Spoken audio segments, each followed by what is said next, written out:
这棵树， Take a look at the 这是一个 tree. 两棵树连在一起了， Two trees 也 merged 是 into one.100多年前的一棵树。 All right, welcome back. This is Succinct with Simple, a podcast where clarity means depth. I'm your host, Simple. Every week we cut through the noise to unpack key issues in education and politics, one thoughtful conversation at a time. Whether you are an educator, policymaker, student, or simply curious, this is where we bring you facts, perspective, and context. Without further ado, let's get into it.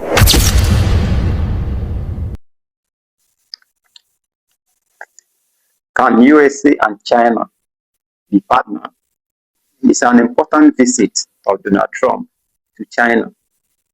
And this is the first time in 9 years that Trump is visiting China to consolidate his relation with Xi of China. US relationship with China has been often described as the most important and complex in the 21st century. The most dominant word used today were competition and dislike. Amidst this dislike and competition, there are still some significant area of cooperation between both. The question is, were they actually partners? There are some areas they have agreed and the areas they disagree. Let's just streamline some areas that they agree and those areas they don't agree. One of these areas the climate change. They jointly pushed the global phase down of HFCs and the 2021 Glasgow pledge to cut methane. Neither can solve the crisis without the other, and they have worked hand in hand in any way they can work, bring synergy.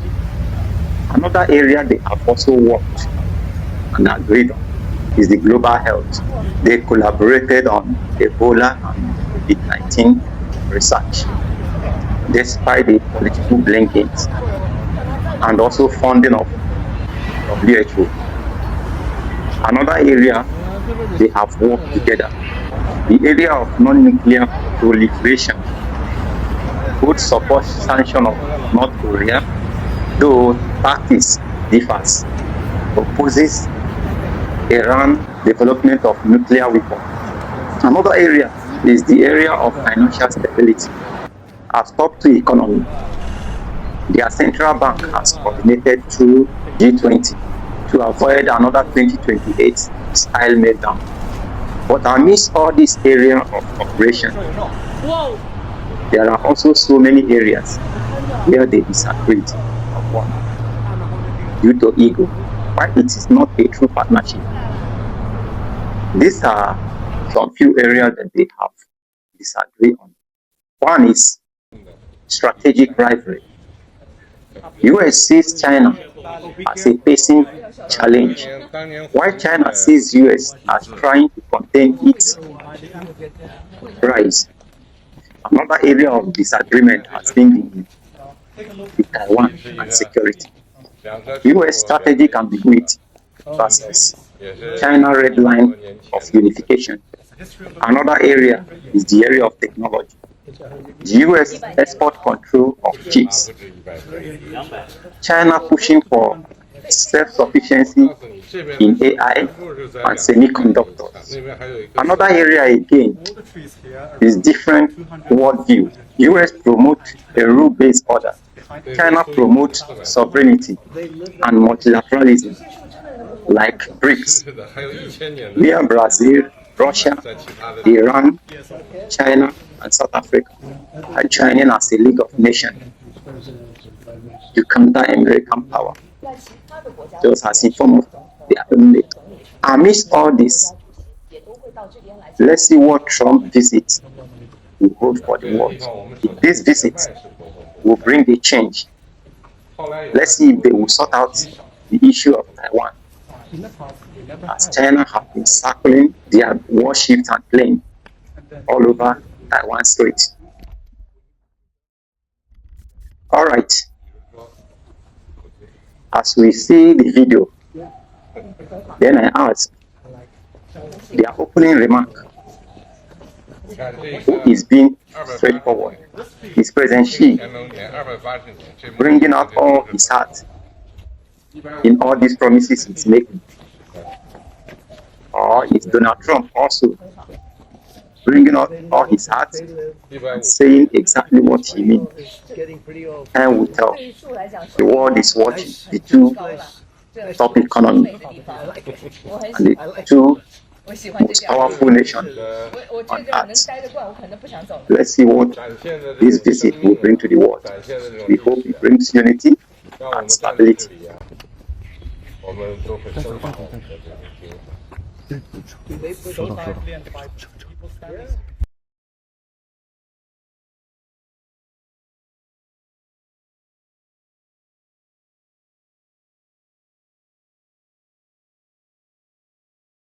Let me say a few words first, and then I'd like to invite you, Mr. President, to deliver your opening remarks. President Trump, I'm very pleased to meet you in Beijing. Welcome back to China after 9 years.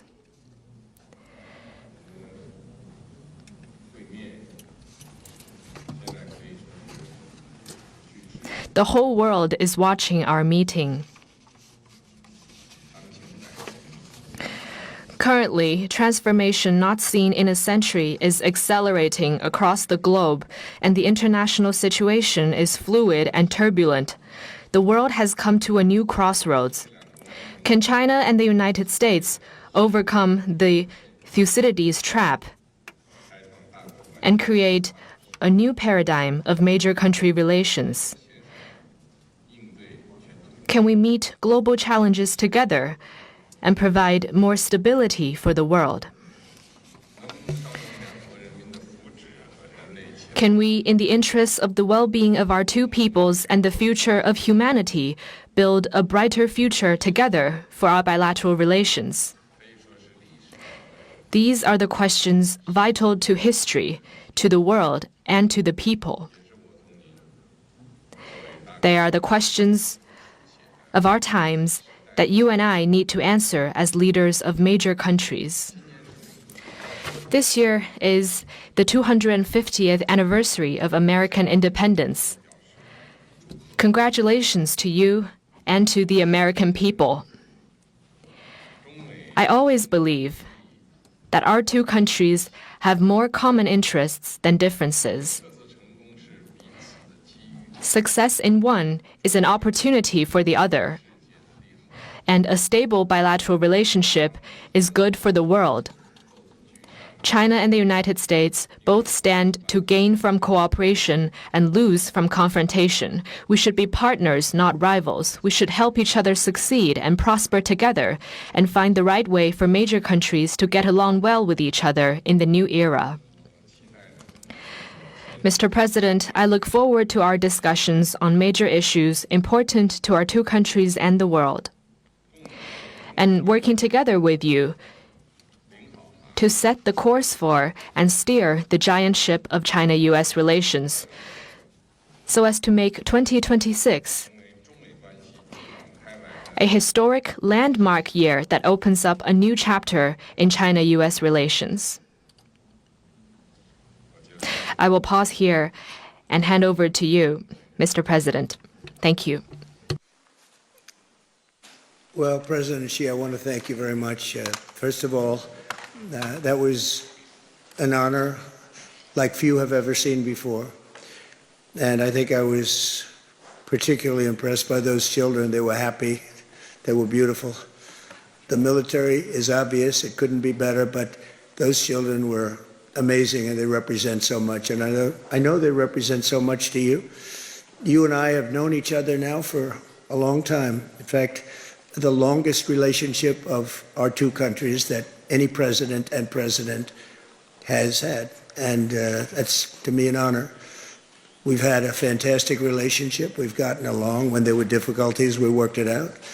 I would call you and you would call me, and whenever we had a problem, people don't know, whenever we had a problem, we worked that out very quickly. We're going to have a fantastic future together. Such respect for China, the job you've done. You're a great leader. I say it to everybody. You're a great leader. Sometimes people don't like me saying it, but I say it anyway because it's true. I only say the truth. And I just want to say on behalf of all of the great delegation that we have the greatest businessmen, the biggest, and I guess the best in the world. We have amazing people, and they're all with me. Every single one of them, we asked the top 30 in the world, every single one of them said yes. And I didn't want the second or the third in the company. I wanted only the top. And they're here today to pay respects to you and to China. And they look forward to trade and doing business. And it's going to be totally reciprocal on our behalf. So I really look very much forward to our discussion. It's a big discussion. There are those that say this is maybe the biggest summit ever. This is where we call it a day for today. Do like, share, and comment for the next video. Thank you, and see you next.